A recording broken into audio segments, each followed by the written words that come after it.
მოგესალმებით ძვირფასო ტელემაყურებლებო, მე მარინე გიგინეიშვილი ვარ. ეს ჩემი საავტორო გადაცემაა დრო და დღეს ჩემი სტუმარია ბატონი ბაღათერ არაბული, საქართველოს მწერალთა კავშირის თანათავმჯდომარე, პოეტი, არაერთი პრემიის ლაურეატი, ჩემი საყვარელი პოეტი და ძალიან მიხარია დღეს მისი სტუმრობა დროში. მოგესალმებით ბატონო ბაღათერ. მადლობა რომ მოხვედით და მონაწილეობას მიიღებთ ჩემს გადაცემაში. დიდი მადლობა მოწვევისთვის, დიდი მადლობა თქვენ ტელევიზიას, რომელიც ძალიან კარგ საქმეს აკეთებს, როდესაც მწერლებთან შეხვედრებს მართავს და ეს არის მისასალმებელი ყოველ. დიდი მადლობა ამისთვის. გაიხარეთ. დავიწყოთ საუბარი. მწერალთა კავშირის თანათავმჯდომარე ხართ. რა ხდება მწერალთა კავშირში, რა არის მისი საქმიანობის პრიორიტეტები და მთავარი, რასაც ემსახურება დღეს თქვენი ასეთი დიდი, ტრადიციული და მნიშვნელოვანი შემოქმედებითი გაერთიანება. კიდევ ერთხელ მოგესალმებით. მწერალთა კავშირი, ისე როგორც სხვა საზოგადოებრივი ორგანიზაციები, თქონა თავისი ფუნქციები, თავისი დანიშნულებით გარკვეულ როლს თამაშობს საზოგადოების ამა თუ იმ ასე ვთქვათ ფენის, ამა თუ იმ საზოგადოების ნაწილის ასე ვთქვათ ჩამოყალიბებაში, ხელშეწყობაში, ურთიერთობებში და ასე შემდეგ და ასე შემდეგ.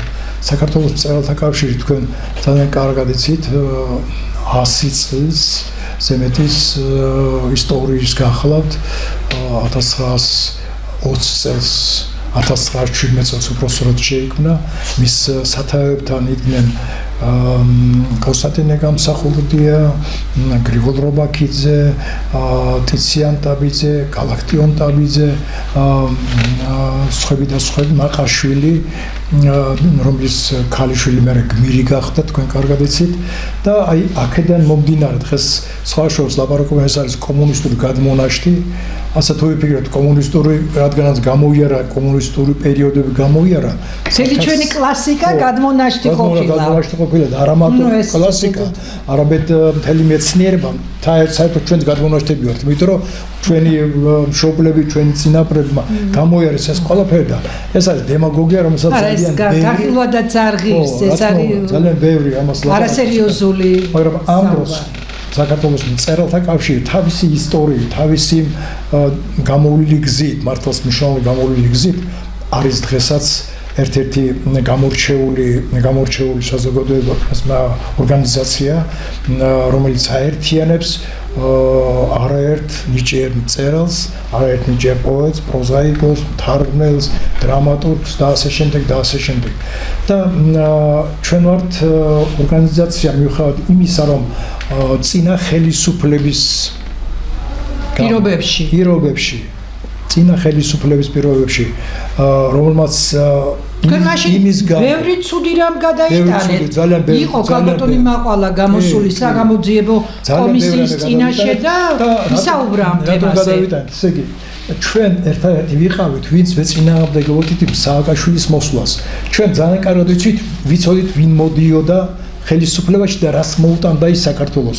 ჯერ კიდევ 2002 წელს ჩემი წერილია სხვებზე არ ვლაპარაკობ, რაც პირადად მე მახსოვს იმას ვიტყვი 2002 წელს ლიტერატურულ საქართველოში დაიბეჭდა ჩემი წერილი შეთქმულება საქართველოს წინააღმდეგ, ანუ რეფორმატორთა ერთი ჯგუფი. მაშინ მათ ერქვათ რეფორმატორები, ჯერ ისინი იყვნენ მოქალაქეთა კავშირის გაერთიანებაში იყვნენ ეს ნაციონალები, მერე მათ შეგიდო ფრაქცია შექმნეს და დაირქვეს რეფორმატორები, ჟვანიას მეთაურობით და სააკაშვილის მეთაურობით და აი ეს ხალხი მოდიოდა და უკვე ჩანდა იქიდან რას მოუტანდნენ ისინი საქართველოს და ამ დროს ლიტერატურულ საქართველოში იბეჭდება ეს ჩემი წერილი, ჟვანი არის პარლამენტის თავმჯდომარე და ეს იყო იმ პერიოდში ბომბასავია, თქვენ იცით რომ ლიტერატურული საქართველო თამას წიწივაძე, თელეს გაზეთი ძალიან დიდი ტრადიციების მუშაობდა სწორედ აი ამაზე მათ წინააღმდეგ და როგორც კი მოვიდა სააკაშვილი პირველადაც გააკეთა ეს რომ მწერალთა კავშირი გავუქმა მწერალთა კავშირი, წაგვართო შენობა, მოგიხსნა დაფინანსება და ასე შემდეგ და ასე შემდეგ. ჩვენ ფაქტობრივად დღეს ყველგან დაფინანსების გარეშე და შენობის გარეშე ვარ დარჩენილი. და მიუხედავად ამისა, მწერალთა კავშირი თავისი შემადგენლობით, თავისი ხელმძღვანელობით აკეთებს ყველაფერს იმას, რომ მწერლებს ჩვენ რაღაცნაირად ხელი მაინც შევუწყოთ. ეს იქნება პროექტები, სხვადასხვა პროექტები, თქვა ლიტერატურული საღამოები ეწყობა, პრეზენტაციები და ჩვენ ვაძლევთ შვებას იმ ადამიანებს, რომლებიც აი ამ სფეროთი, ამ საქმით არიან დასაქმებული, რომლებიც პოეზიაში მუშაობენ, რომლებიც პროზაში მუშაობენ და მათთვის არავინ დღეს წიგნი არ იყიდება, თქვენ კარგად ისეთ გავნომარინე და ერთადერთი მათთვის შვება არის ის, რომ ჩვენ მათ ტრიბუნას, არენას, დაფასებას, საღამოებს უწყობთ, პრეზენტაციებს უკეთებთ და სხვადასხვა, ასე ვთქვათ, პროექტებში ცდილობთ ჩავხტოთ ეს ჩვენი წერილები, პოეტები და ღონისძიებები მოვაწყოთ. აი ახლა 14-დან, უბრალოდ 13-დან 20-ის ჩათვლით საქართველოში მწერალთა კავშირი აწყობს საერთაშორისო ლიტერატურულ დღეებს.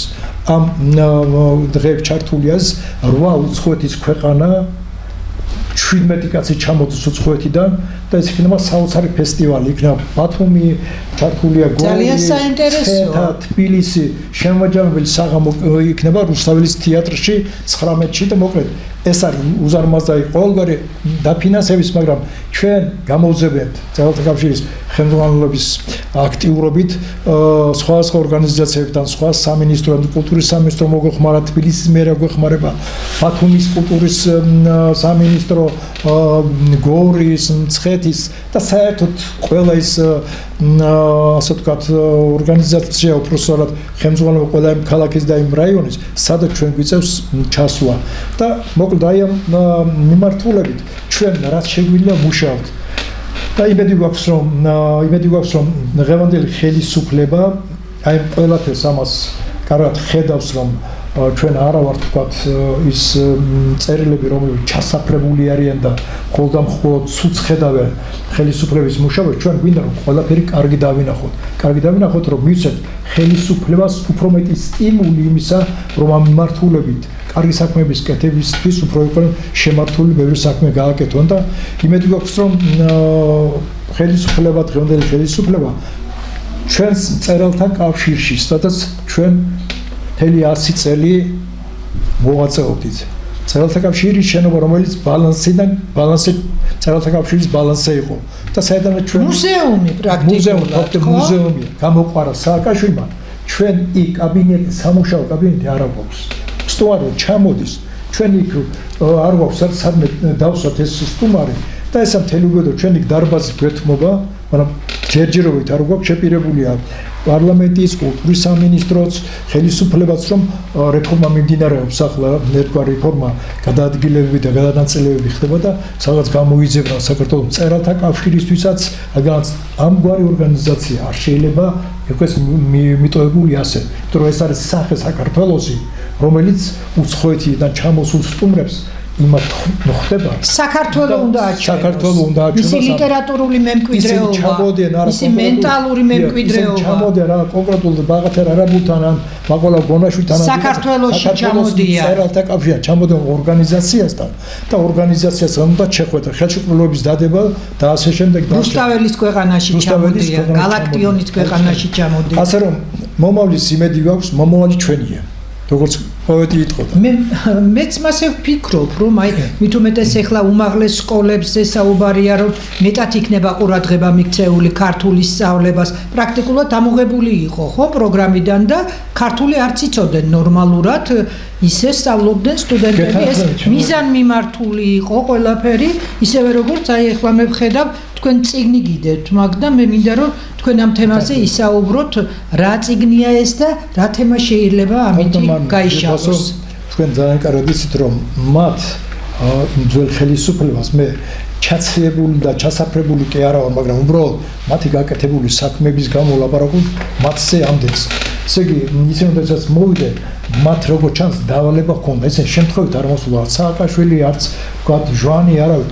ესენი გამოგზავნიყვენ უცხოეთიდან, სწორედ იმ ლიბერალურ დასავლური ღირებულებები დასანერგა და ყველაფერი ამის დანერგვას სჭირდებოდა ტრადიციის წაშლა. ტრადიციული ღირებულების წაშლა. აი ეს იყო უბედური. ეს როგორ უნდა წაეშალოთ ეს უნდა წაეშალოთ იმ ისტორიით, რომელზეც იყო დაყრდნობილი ქართული ცნობიერება, იმ ღირებულებებით, რომელიც იყო დაყრდნობილი ქართული ოჯახი, ურთიერთობები, სტუმარ-მასპინძლობა, ყველაფერი, კაცის და ქალის ურთიერთობები და მიიტანეს იერიში. მწერალთა კავშირზე, მეცნიერებათა აკადემიაზე, ჟურნალისტთა კავშირზე და ყველა იმ ადამიანზე, ვინცაც რაიმე შეხება ჰქონდა საქართველოს ისტორიასთან, საქართველოს კულტურასთან, საქართველოს ღირებულებებთან, მასწავლებლებთან და ყველა ის პროფესიულ მასწავლებლებთან თქვენ კარგად იცით, უნივერსიტეტი როგორ დაიფრინეს და თუთფერი ძეებით, კმარელებით შეავსეს მათი ადგილები. ესე იგი თქვენ კარგად იცით, რომ ტაბიძე ჩვენ ოდარ ტაბიძე, რომელიც იყო კათედრისგან უნივერსიტეტში ჟურნალისტიკის ჩაანაცვლეს ასეთი ადამიანებით, როგორც იყო თია თუთფერიძე და დაარქვეს პროფესორები და ასე შემდეგ. და მათი გამოზრდილი თაობა დღეს აი ქუჩაში დგას, რომელმაც ღირებულება არ ეციან, ურთიერთობები არ ეციან, სახელმძღვანელოები საერთოდ ესე იგი გადაუწერეს და შეუდგინეს ახალი სახელმძღვანელოები, რომლითაც ბავშვები სამშობლოს სიყვარულს, ისტორიის სიყვარულს, უფროსების და უმცროსების პატივისცემა საერთოდ ვერაფერს ვერ სწავლობენ. და საოცარი რა არის, მე აქ წამოვიღე ჩემი შვილიშვილის სწავლობს სკოლაში და კლასგარეშე ლიტერატურა არის აესტი კაპიტანი ტრიკო და მოლაპარაკე უნიტაზების იერიში. კლასგარეში ლიტერატურა არის და ბავშვებს ასწავლის ასწავლიან გოგებაშვილის ქვეყანაში. ციგნებში წერია, რომ მშობლებს არ უნდა დაუჯერო. უფროსებს არ უნდა დაუჯერო და ასე შემდეგ და თქვენ კარგად იცით, რომ აი იყო ესეთი ის რომ უფროსიო ამოდის თქვათ იგივე ავტობუსში ადგილის დათმობა და ეს რგილობა თქვათ ადგილი არ უნდა უთმო. აქწერია რომ ეს ცუდია. ეს ცუდი ამას შესაძლოა. აი ეს უბედურება, აი ესე გაზარდეს თაობა და დღეს ეს ბავშვები ყველაზე არ მაქვს საუბარი ქუჩაში რომლებიც დგან და იგინებიან გოგოები, ბიჭები, უწმატო სიტყვას ლაპარაკობენ. ეს ყველაფერი მოდის იქიდან, ოჯახებიც დაიშალა, იმიტომ რომ სამუშაოები აღარ იყო საქართველოში, მშობლები, დედა და მამა თქვა, დედა წავიდა უცხოეთში, მამა სამუშაოზე გავიდა და ბავშვი ქუჩაში აღმოჩნდა, ხო? ქუჩაში აღმოჩნდა და ბავშვმა ქუჩიდან ვერაფერი ვერ ისწავლა, ისწავლა მხოლოდ ის გინება, ასე შემდეგ დაჩნდა.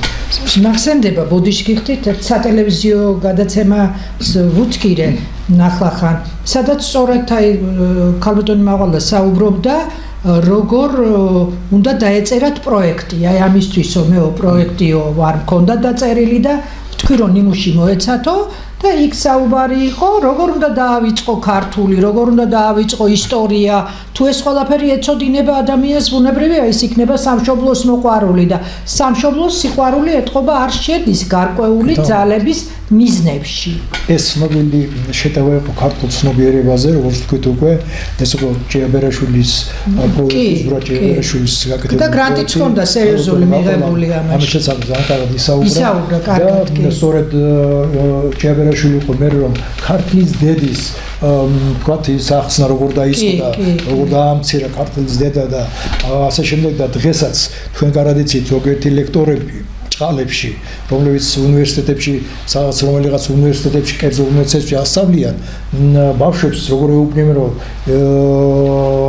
ნერეკლე მეფე, ესე იგი, მოღალატე იყო, მან შვილები ვერ გაზარდა, დავით აღმაშენებლის შვილები მოღალატეები იყვნენ და სულელები იყვნენ და ასე შემდეგ და შემდეგ, ესე იგი, ყოველივე იმის დაუფასებლობა, რაზეც ჩვენ ვიდექით, რაზეც ჩვენი ფესვები რაც იყო, აი ამ ფესვების ლანძღვა გინებას ასწავლიან აი ესეთი ლექტორები და მინდა მჯეროდეს რომ ასე აღარ იქნება. მე ერთი რამე მინდა ვთქვა რომ საქართველოს ხელისუფლება, საქართველოს განათლების სამინისტროს უნდა ჰქონდეს იმის უფლება რომ იგივე ეს კერძო სკოლები და კერძო უმაღლეს სასწავლებლებში სამისთან და ლექტორები არ უნდა მუშაობდნენ. მათ უნდა ჩამოერთვათ მუშაობის უფლება, რომლებიც ასე შეურაცხყოფას აყენებენ ქართულ ლიტერატურას, ქართულ მწერლობას, ქართულ ისტორიას, ქართულ საქართველოს გმირებს, ჩვენს წინაპრებს. და უნდა დისკვალიფიკაცია მიეცეთ, მათ ხო არის სპორტში დისკვალიფიკაცია და არა ეძლევა. რატომ არ უნდა იყოს ამ სფეროში? ყველაზე მნიშვნელოვან სფეროში. აუცილებელი. საიდანაც მოდის ადამიანი. და სხვა შორის თქვენ ბრძანეთ რეფორმაზე და ირაკლი კობახიძე სხვა შორის გამოვიდა და მან ახსენა რომ უნდა ჩატარდეს საუნივერსიტეტო რეფორმა.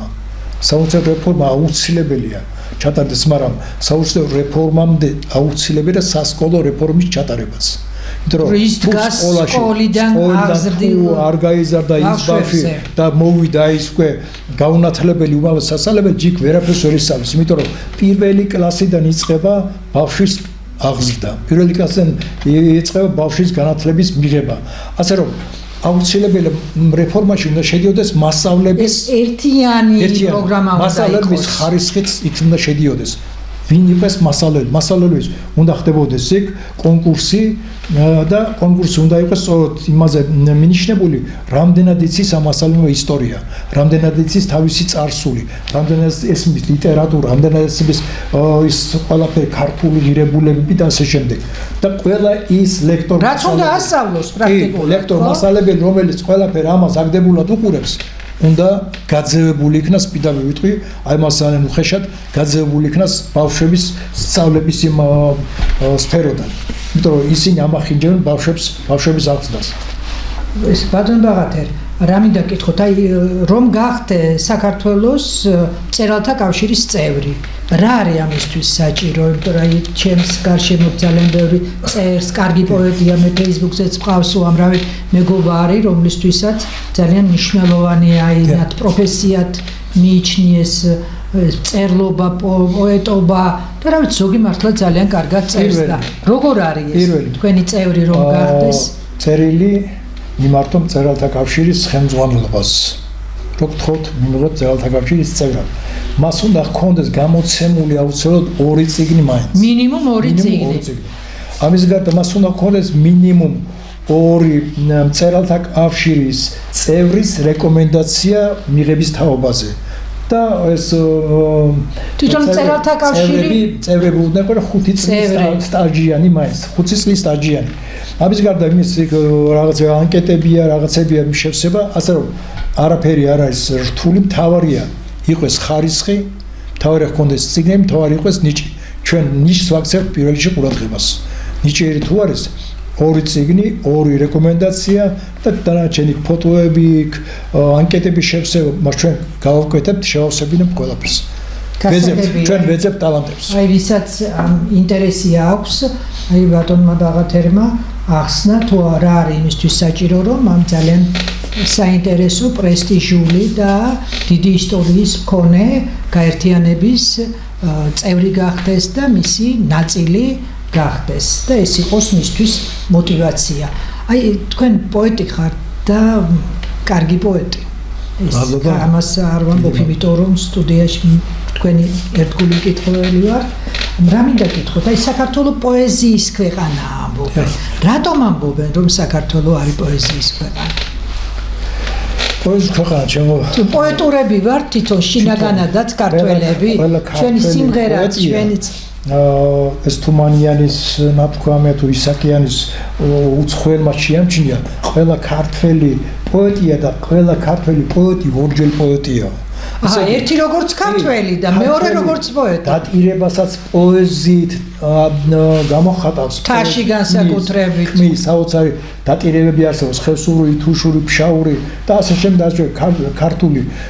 მე შეყვარება თავად ცხადია, ბავშვი როგორც კი აკუნდა გადმოდის და ლაპარაკს იწყებს, ლექსების წერას იწყებს. მე პირველ კლასში დავიწყე, შეყვარებული ვიყავი, დავიწყე. აუ, როგორ იყო ეს ამბავი? ეს რა კარგი თემა წამოსწიეთ. პირველ კლასში ვიყავი შეყვარებული და პირველ კლასში იყავით შეყვარებული? დროს თქვენ მეუღლე ხო არ ნახავს ამ გადაცემას? არა, ნახავს უბრალოდ, მაგრამ იცის, მაგრამ მე პირველ კლასთან ვიყავ შეყვარებული. საერთოდ და როგორ იყო ეს ამბავი? პირველ კლასში კარგი ვიყავ და უყუროდი და უღიმოდით ის მიღიმო და მე უღიმო და ჩვენი სიყვარული გამოიხატებდა ერთმანეთის ღიმილით და ეს იყო კეთილგანწყობით და აი ხო. სიყვარულის პოეზიით აიხსნებოდა თქვათ და ლექსიც დავწერეო რაღაცა ხო არ მომესმა არ მახსოვს ზეპირად არა ზეპირად არც მინდა მაგრამ ლექსი დაწერეთ სწორედ აი ამ ინსპირაციით პატარა პირველი ლექსი იყო სიყვარულზე ერთ კუპლეტიანი თუ ორ კუპლეტი ლექს მიმსგავსებული ტრადიცია არის მაგრამ ხო იმას მოეწონა მაშინ რაც თავარია ობიექტს მოეწონა ხო ესე გმირობის სახე პოეზია საოცარი პოეზია იქნებოდა მთაში თქვენ გარდაცით ხევსურული პოეზია გმირობაზია ჰეროიკული პოეზია თიულური მოხეული და თუშური რა ვიცი ქართული პოეზია საერთოდ თვითონ ხალხური პოეზია ყველაფერს ჩვენ გამოხატავთ ლექსით და ამიტომ ქვია საქართველოს პოეზიის და პოეტების ქვეყანა და ძალიან ძნელია გერქვას პოეტი ძალიან ძნელია დიდია კონკურენცია იმდენი გენიოსი გადგას თავზე რომ მათ ჭრილში მოქცეული როგორ გამოყოლა იმ ჭრილიდან ამაზე უნდა იფიქრო ყოველდღე ამაზე გვიწევს ფიქრი მთელი ცხოვრება მე მინდა გამოვიდე რუსთაველის ჭრილიდან მინდა გამოვიდე ვაჟა-ფშაველას ჭრილიდან გურამიშვილის და შემდეგ გალაქტიონის აი გალაქტიონზე მინდა კითხოთ ერთხელ მე თქვენ მიამბეთ რომ ლექსი დავწერეო გალაქტიონის ინსპირაციით კედლის გაზეთს რომ რედაქტორობდით როგორ იყო ეს ამბავი ცოტაი რომ სახალისო ნოტა შემოვიდა 70-იან წლებში ხევსურეთში არც ტელევიზორი არსებობდა არც რადიო არსებობდა თქვენი რომელი რაიონი იყო დუშეთის რაიონი ბარისახოში ერთადერთი ჩვენი გასართობი იყო კედლის გაზეთი პოეზიის კერა რომლის რედაქტორი ვიყავი იმ დროს მე პოეზიის კერა მეათე კლასში რო ვიყავი პირველი კლასიდან თურმე წერდა ლექსებს გაერთიანებული ყავდა იმ ლიტერატურულ წრეში პოეზიის კერაში და იბეჭდებოდა ამ გაზეთში ლექსები ოღონდ როგორ იყო ესე იგი თვეში გამოდიოდა ორი ნომერი ნუ ესე რამდენიც რო შეგროვდებოდა და ძირითადად 4 ავტორი ვიყავით მეათე კლასელები რომლებიც ვაჟა ხურნაულის სხვა შორის ვაჟა ხურნაული ჩემ დროს სწავლობდა ცნობილი პოეტია გიორგი ჭინჭარაული კარგად წერდა ლიქოკელი იყო კიდევ და სხვები და ჩვენი 4 სვეტი ქონდა და ეს თითო სვეტი გვეთმობოდა ჩვენ და დანარჩენი სვეტები სხვებს ეთმობოდა მოკლედ ესე იგი გალაქტიონს აქვს თქვენ გარდა იცით ლექსი პოეზიაში გალაქტიონი როგორ ერთია გალაქტიონი როგორც ერთია სამყარო მთელი ისე ერთია გალაქტიონი ძალიან მომეწონა მე და მე გავაკეთე მერვე კლასში ვარ უკვე ამბიციები დამეწყო პოეტური ამბიციები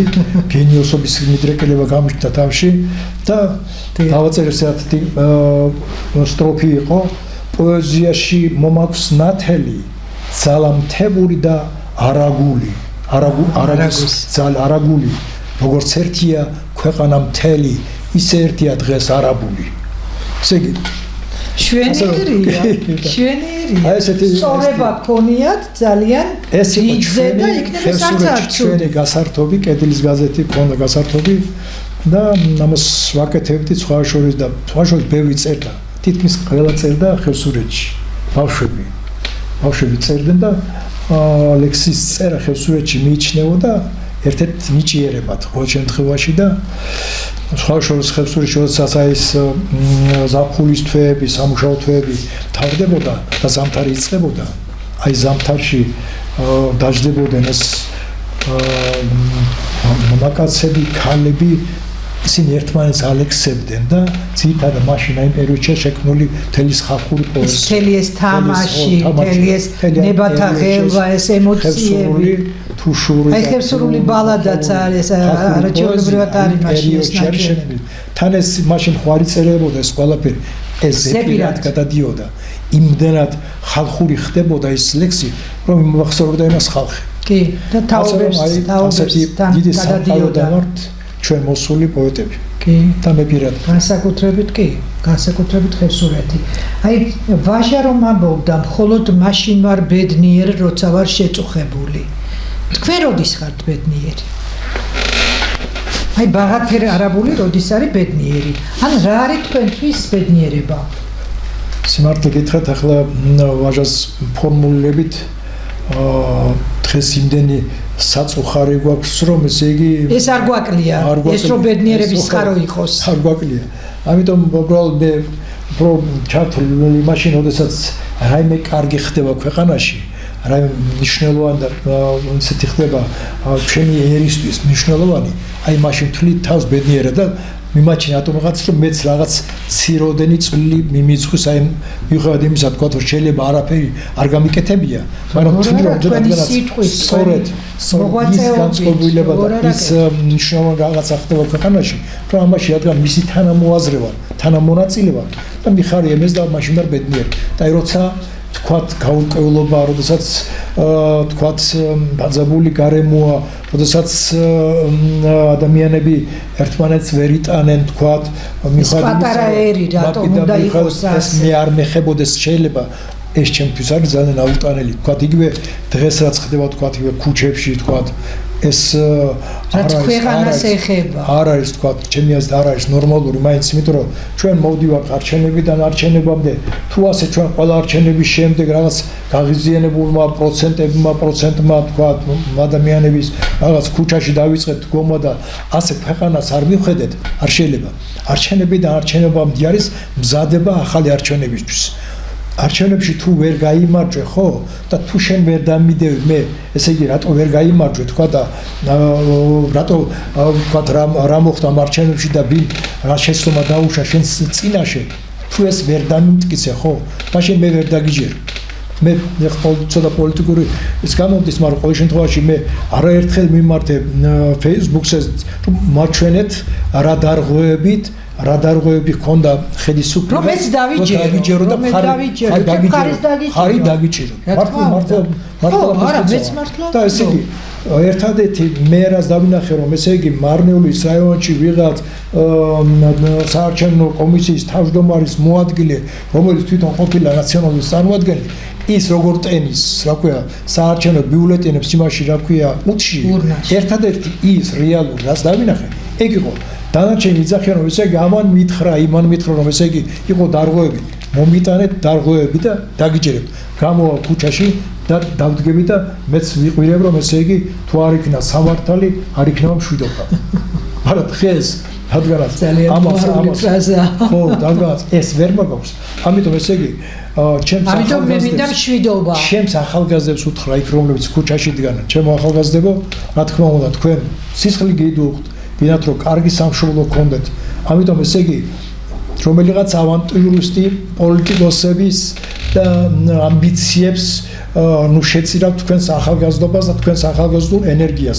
ნურს თქვენს განათლების მიღების წლებს ნუ შეწირავთ, იმიტომ რომ თქვენი მოვალეობა არის. მე ამას წინა დავბეჭდე საერთო გაზეთში წერილი, სადაც ძალიან საინტერესო წერილი იყო. სტუდენტების საქმე არის ლექციებზე სიარული. მოსავლების საქმე უპირველეს უნდა იყოს სკოლაში სიარული. მასწავლებლების ბავშვებთან ყოფნა, ლექტორების სტუდენტებთან ყოფნა და ვინც აი ამაში ხელს უშლის მოსავლეებს და მეუბნება რომ უნდა წახვიდე დადგე მიტინგზე, დადგე აქციაზე, ან ვინც ეუბნება სტუდენტებს რომ უნდა გავიდნენ და დადგენ აქციებზე, მე ვფიქრობ ის ლექტორები უნდა განთავისუფლებული იქნან სამსახურებიდან, იმიტომ რომ ბავშვებმა უნდა ისწავლონ, ჩვენ ჭირდება განათლებული თაობა, რომელიც შესulis ამ თაობას, უბრალოდ თაობას და საქართველოს მიიყვანს გამარჯვებამდე, იმიტომ რომ განათლებელი თაობა არის ქვეყნისთვის ძალიან დიდი და ყველაზე ადვილი სამართავია. ნებისმიერი ამიტომ ჩვენ ჭირდება განათლებული თაობები და განათლებით საჭირო არის სტუდენტების აუტორებში დაბრუნება, მოსავლეების სკოლაში მერხებთან დაждდომა და წიგნების კითხვა და საქართველოსთვის მიხედვა ისე როგორც ჭირდება დღევანდელ დღეს. მე ხარ თქვენ პოეზიასთან უნდა დაგაბრუნოთ. და გულისხმობ რას, აი ვაჟაზე რომ თქვი და თქვენს როდის წერთ მეთქი ლექს, აი კიდე მინდა მაგაზე უფრო გასაგები პასუხი მივიღო. აი თქვენთვის ყველაზე კარგი ლექსი, ყველაზე კარგი სტრიქონი, აღმაფრენის მომტანი, როგორც პოეტისთვის, რომ წუხარება უფროა, სიხარული უფროა, თუ ამას არ აქვს მნიშვნელობა. ყველაფერი ეს შეიძლება გახდეს საბაბი არაჩვეულებრივი პოეტური შედევრის შექმნისა, ხო? უბრალოდ მაგას ვერ განსაზღვრობ. ჩარჩოში ვერ ჩადენ. რუსი პოეტია, სხვა შორის ძალიან ცნობილი პოეტი, თქვენ განვადიდით ევგენი ევტუშენკო. კი. ამერიკაში წასული ერთხელაც იმ პერიოდში და მას შეეკითხნენ, როდის ერთ ლექსებსო. ხო, მე მინდოდა ეხლა და მინდა გკითხოთ. როდის ერთ ლექსებსო. და მან უპასუხა, რომ ეხლა წერტო ლექსებსო. Я когда езжаю, только езжаю.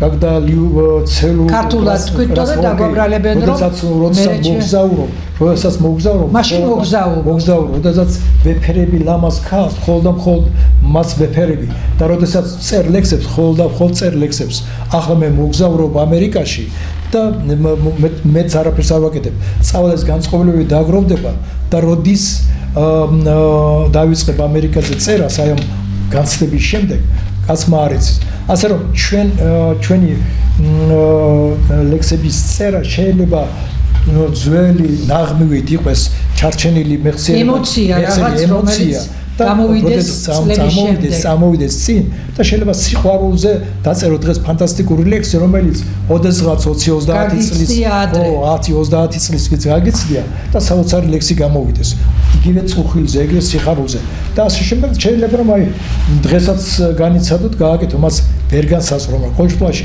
ეს არის საბადო მუზეების საბადო ცნობიერებაში ჩადებული მუზეების საბადოში შედიხარ და იქიდან რომელი მოხვდება ხელში ძველი განცდების ოქრო ბრილიანტი ვერცხლი რა იქნება რა მეტალი იქნება რა გამოვა და თვითონ აი განცდა რომ ლექსი უნდა დავწერო მე არასდროს ვთქვათ ეგეთი აზრი თავში არ გამივლია პოეტთან როგორ მოდის ეს აი აწუხებს სისტემა რომ მან უნდა მე მისაუბრია დიდ პოეტებთან და აი ღამე მაღვიძებსო სტრიქონიო ისიც ხდება რომ თუ მაშინ არ დავწერე მე არც მომახსოვდებაო თქვენთან როგორ არის ეს ამბავი შეიძლება განცდა განწყობილება მოვიდეს რაღაც მან მოგთხოვს მისი რაღაც ფორმით ჩამოყალიბება ან შეიძლება რითმა მოვიდეს თქვათ რაღაც საოცარი რითმა და ამ რითმამ გაიძულოს რომ მე მასე ააგო მთელი განწყობილება ლექსის და იმ ქვეტექსტები და ყველაფერი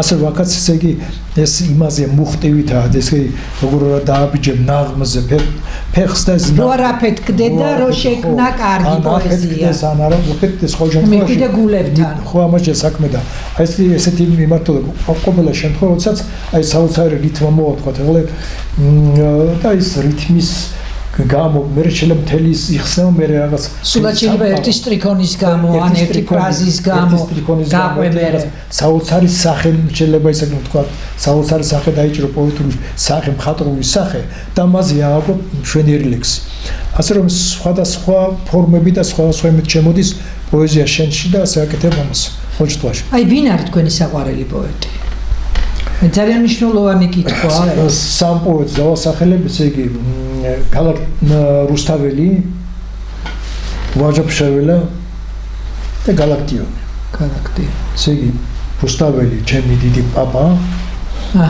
ვაჟა-ფშაველა ახლო პაპა და გალაქტიონი უფრო ახლო მამა უფრო მამა ჩემი და ასე სულიერად უფრო ახლოს მამასთან ხართ მამასთან ვარ გალაქტიონი და ის ამბავი რომ მიამბეთ ჯერ კიდევ ლექსებში მართლაც მაზავდი აი თქვა მართლაც გალაქტიონს და რაღაც ფორმები რაღაც ქონდა ჯერ ხლა ისე პრაქტიკულად ეს გარკვეული პერიოდი პოეტი ალბათ ვიღაცას ბაძავს ხო და მე ამას დრო ჭირდება და დიდი რუდუნება რომ გათავისუფლდეს საკედან და მისი შექმნას ჩემი სრულყოფისთვის ჭირდება ესე მიბაძვა თქვა ასე არის თქვა იგივე ცეკვაში ასე არის ჭიდაობაში გილეთი რო ისწავლო ფეხბურთში რაღაციერ და მე ამ ყველაფერში მე შენ საკუთარ თავს ნახულობ შენ საკუთარ მე გალაქტიონს ბაზავდი იგივე თქვა მის რითმების იმაში იმიტომ რომ მას აქვს ყველაზე მრავალფეროვანი გარითმის ფორმები ეს იქნება ჯვარადინი რითმები იქნება კალური რითმები იქნება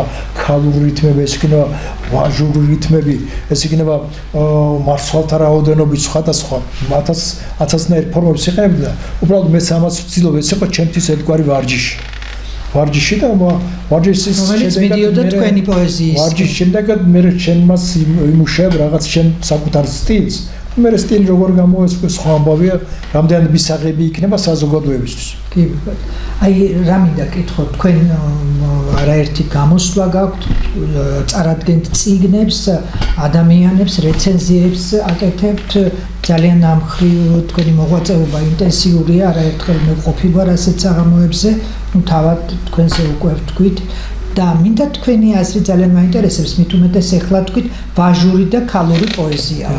აი რა განსხვავებაა ქალის და კაცის მიერ დაწერილ ლექსს შორის, თუ საერთოდ განსხვავება და თუ შეიძლება იმის მიხედვით სტრიქონს რო წაიკითხავ, თქვა ასე თუ ისე გაიგო ეს ქალის დაწერილია თუ კაცის და რა არის ვაჟური და ქალური, აი ეხლა ხან ახსენეთ თქვენ. მე ვფიქრობ, პრინციპში პოეზია თუ არის პოეზია, ესე იგი ქალის დაწერილია თუ კაცის დაწერილია, ამით არავით არის შეღავათება, არც ქალს ეძლევა და არც კაცს ეძლევა.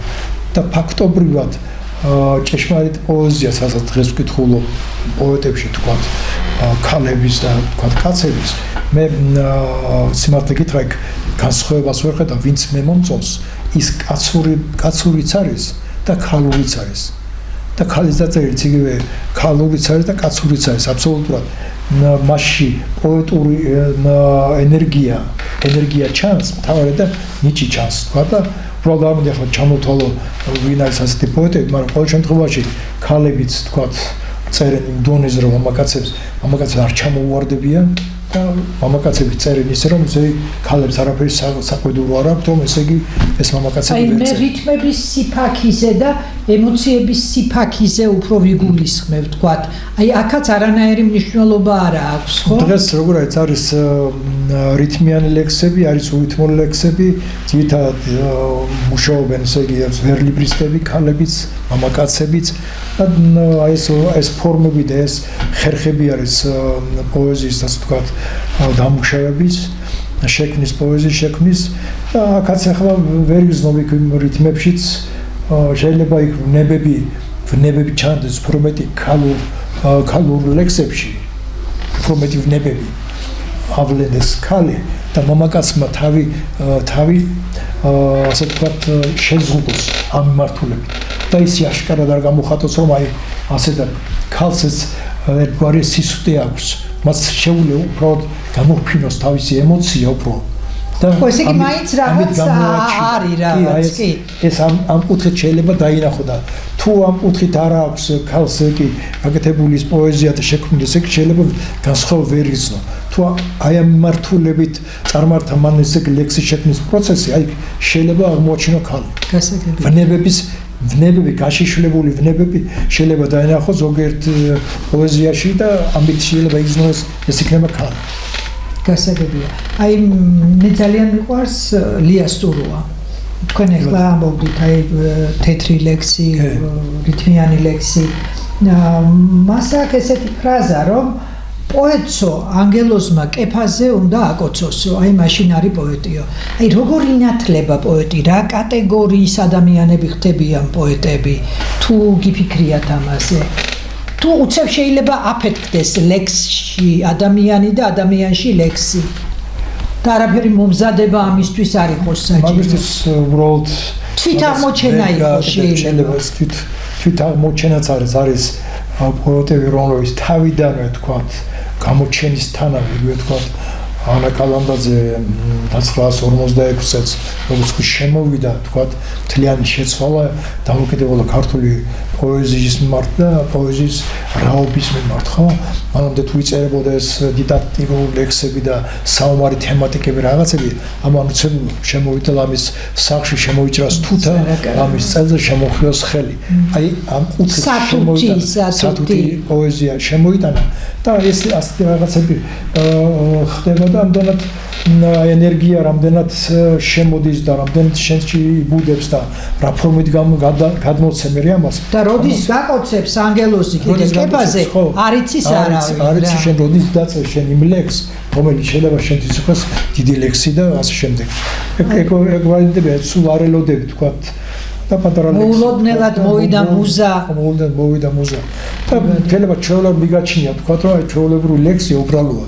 და ამ დროს აღმოჩნს რომ ეს ლექსია ყველაზე კარგი. ის არის შედევრი. ის არის შედევრი, ხო? მოეწონოთ და თქვა ჩათვალოს მკითხველმა რომ აი ეს ბაღათერ არაბულის ლექსი, ეს ლექსი კარგია და შენ ამ დროს მიგაჩნდეს რომ ესე გემიმაჩნდეს რომ არაფერი ისეთი არაფერი ხო. არაფერში იყოს ყველაფერი. აი რთული რომ არის ცხოვრება და ცხოვრების თავგადასავალი და ახლა ამას ჩვენ ამაზე საუბარი არ ღირს ვიცით ეს ამბავი დიდი გოგო და ბიჭი ვარ და ჩვენი მაყურებლებიც დიდები არიან ძირითადად აი მაგრამ რაღაცები არის ცხოვრებაში რაც ამ თავგადასავალის მეტნაკლებად უსაფრთხოდ გავლას შეგაძლებინებს სიყვარულის კუნძულები რა არის თქვენთვის აი რა არის ღირებულებები რაც ამ ცხოვრებაში გაძლებინებთ და ამ რუტინას ელვარებას აძლევს. ლექს გაწერინებთ. შვენიერ ლექსებს. ესე იგი ჩვენი ცხოვრება ხო არის ჩვენი წარსული დღეები, დღევანდელობა და ყველა ეტაპს თავისი ლამაზები გააჩნია.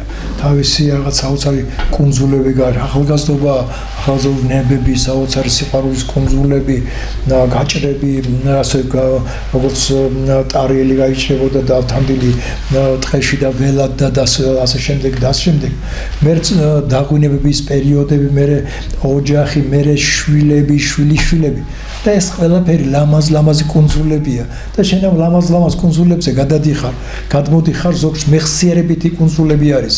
მეხსიერებით კუნძულებზე გადადიხარ. რაც არანაკლებ მნიშვნელოვანია, ვიდრე რეალური. ეს მეხსიერებითი კუნძულები სხვაშო დიდ მუხტს გაძლევს განსაკუთრებით ეს მწერლებს და პოეტებს, იმიტომ რომ იქიდანაც უნდა ეღოს და პოეტურად მოაზროვნე ადამიანებს. და ისე ამოკრიფო იქიდან მარგალიტები და გადმოვიტანა შენ შემოქმედებაში და რეალურად შენ სირკულირა, ხო თქვა, ჩემი შვილიშვილები რო არიან თქვა თქვენი შვილები და ასე შემდეგ ახლობლები და ყველა ეს ყველაფერი თქვენი კუნძულებია, ლამაზი კუნძულები, ბედნიერების კუნძულები, ხო? და წარმოვიდგინე ერთ მარკას რომ ეს კუნძულები არ არსებობენ. ხო, არაფერი აღარ იქნება ამ საკითხში. ვერცად მოვითქვა ამ სულს. ხო, ვერცად ვერ მოვითქვა სულს. სულვაში დაიღლები, ხო? ლამაზი კუნძულები, ჩვენი ლამაზი მონატრების კუნძულები, ბედნიერება მინდა ყოფილიყო ეს მათთან კუნძულებზე და მივგეჩქარებოდა ჩვენ ამ კუნძულებთან, იმიტომ რომ ჩვენ ამ კუნძულებით ვართ მდიდრები. და ყველა ზღვას აქვს თავისი კუნძულები. ზღვას როგორც დროს. აი ამ მიმართულებით რო წარმოვიდგენთ, ხო? ჩვენ ამ კუნძულებისკენ მივისწრაფით ყოველდღიურად და ეს კუნძულები ჩვენ საშუალებას გავაგრძელოთ სულა შემდეგი კუნძულებიდან კუნძულებისკენ. არაჩვეულებრივია ეს საუბარი. აი მივდივართ დასასრულისკენ, სამწუხაროდ დრო არის ესეთი და მინდა რომ ერთი ლექსი წაგვეკითხოთ. თქვენ რომელიც მიგაჩნიათ ამ დროისთვისა და ახლა უფრო შესაფერისად. იესოს დაბრუნება. არაჩვეულებრივია. ვიცი მე ეს ლექსი. ცეცა გურგვინავს და მიწა ზანზარებს ელვით ეშება მთებზე ავდარი მიდის იესო ისევ ნაზარეთს ჩვენთვის ჯვარცმული და კვლავ აღმდგარი დაბზარულია სივრცის კედლები და სივრცის იქით მოსჩანს სხვა ხედი შორს კი ნისლებში ელავს ბეთლემი როგორც სამყაროს გადასახედი გადაჰკრავს რიჟას ფერი იოდის ღამე დაიმსხრა და დაიბზარა და თვით იუდა ისკარიოტელს თავის ღალატი თვითონვე ზარავს მიდის იესო და მრევლი მისდევს ციდან მოისმის გუგუნის ზარის ისევ ბრუნდება ნატანჯი ქრისტე ოგი ხაროდენ იერუსალიმ ცეცა გურგვინავს და მიწა ზანზარებს ელვით ეშვება მთებზე ავდარი მიდის იესო ისევ ნაზარეთს ჩვენთვის ჯვარცმული და კვლავ ამდგარი. ბრავო. აი არ ვიცი რა ის საოცრად ემოციური ლექსია. ძალიან დიდი მადლობა ამ ლექსისთვის, თქვენი პოეზიისთვის, ამ საინტერესო საუბრისთვის და შეხვედრამდე. დიდი მადლობა ქავთამარნე თქვენ პირადად დიდი მადლობა ტელევიზია ქართულს და ჩათვალოთ დიდი გულშემატკივარი ვარ თქვენი ტელევიზიის და ყოველდღე დიდი სიყვარულით მოვდივარ თქვენ ტელევიზიაში. გრძნობს სულ ამ პროტესტი სხვა ტელევიზიებს მე მოვდივარ ქართულში ყოველთვის. დიდი მადლობა. ეს იყო ბაღათერ არაბულის დრო-დროში ვიყურეთ ყოველ შაბათს 18 საათზე ნახვამდის.